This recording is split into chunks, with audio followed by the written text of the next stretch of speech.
സംസ്ഥാനത്ത് ഇന്നും അതിതീവ്ര മഴ തുടരും. ഇന്ന് കണ്ണൂർ, കാസർഗോഡ് ജില്ലകളിൽ അതിതീവ്ര മഴ മുന്നറിയിപ്പുണ്ട്. റെഡ് അലേർട്ടാണ്. മലപ്പുറം, കോഴിക്കോട്, വയനാട് ജില്ലകളിൽ ഓറഞ്ച് മുന്നറിയിപ്പുണ്ട്. എറണാകുളം, ഇടുക്കി, തൃശൂർ, പാലക്കാട് ജില്ലകളിൽ ഇന്ന് യെല്ലോ മുന്നറിയിപ്പുമുണ്ട്. കാസർഗോഡ്, കണ്ണൂർ, തൃശൂർ ജില്ലകളിലെ വിദ്യാഭ്യാസ സ്ഥാപനങ്ങൾക്ക് അവധിയും നൽകിയിട്ടുണ്ട്. അതിശക്തമായ മഴയ്ക്കൊപ്പം ശക്തമായ കാറ്റിനും സാധ്യതയുണ്ട്.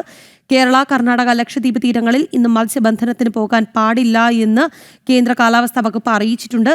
വിവരങ്ങളുമായി തലസ്ഥാനത്ത് നിന്ന് ശ്രീനന്ദ SP ആണ് നമുക്കൊപ്പം ഉള്ളത്. ശ്രീനന്ദ, 2 ജില്ലകളിലാണ് ഇന്ന് റെഡ് അലേർട്ട് ഉള്ളത്. എങ്ങനെയാണ് മഴയുടെ ഒരു അന്തരീക്ഷം?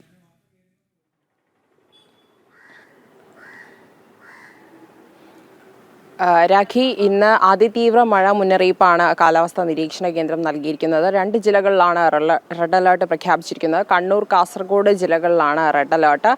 3 ജില്ലകളിൽ ഓറഞ്ച് അലേർട്ടും 4 ജില്ലകളിൽ യെല്ലോ അലേർട്ടുമാണ് ഈ ഒരു മണിക്കൂറിൽ പുറപ്പെടുവിച്ചിരിക്കുന്നത്. എന്തായാലും ശക്തമായ മഴ തന്നെയായിരിക്കും അടുത്ത 3 മണിക്കൂറിൽ എല്ലാ ജില്ലകളിലും ഉണ്ടാകാൻ പോകുന്നത് എന്നാണ് കാലാവസ്ഥാ നിരീക്ഷണ കേന്ദ്രം നമുക്ക് നൽകുന്ന മുന്നറിയിപ്പ്. തീരപ്രദേശങ്ങളിൽ പ്രത്യേക ജാഗ്രതാ നിർദ്ദേശങ്ങളൊക്കെ തന്നെ നൽകിയിട്ടുണ്ട്. മലയോര മേഖലയിൽ ശക്തമായ കാറ്റിനും അതുപോലെ തന്നെ മഴയ്ക്കും സാധ്യതയുണ്ട്. മണിക്കൂറിൽ 40 മുതൽ 50 കിലോമീറ്റർ വരെ വേഗതയിൽ കാറ്റ് വീശാനുള്ള സാധ്യതകളുണ്ടെന്നാണ് കാലാവസ്ഥാ വകുപ്പ് അറിയിക്കുന്നത്. എന്തായാലും വരും മണിക്കൂറിൽ അതിശക്തമായ മഴ തന്നെയാണ് തുടരുക. ഇപ്പോൾ തലസ്ഥാനത്ത് നല്ലൊരു അന്തരീക്ഷമാണ്. പക്ഷേ മണിക്കൂറുകൾ മാറുന്തോറും ഈ ഒരു അന്തരീക്ഷം മാറാനുള്ള ഒരു സാധ്യതയുണ്ടെന്ന് കൂടി ഒരു മുന്നറിയിപ്പിൽ വ്യക്തമാക്കുന്നുണ്ട്.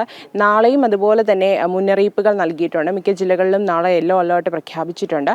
എന്തായാലും ശക്തമായ മഴ തന്നെയായിരിക്കും വരും മണിക്കൂറിൽ ഉണ്ടാവുക. തീരപ്രദേശങ്ങളിൽ അതിശക്തമായ തിരമാലകൾക്കുള്ള സാധ്യതയുണ്ടെന്നും മത്സ്യബന്ധനത്തിന് പോകുന്നവരോട് ജാഗ്രത പാലിക്കണമെന്നുമുള്ളൊരു നിർദ്ദേശം പറയുന്നുണ്ട്.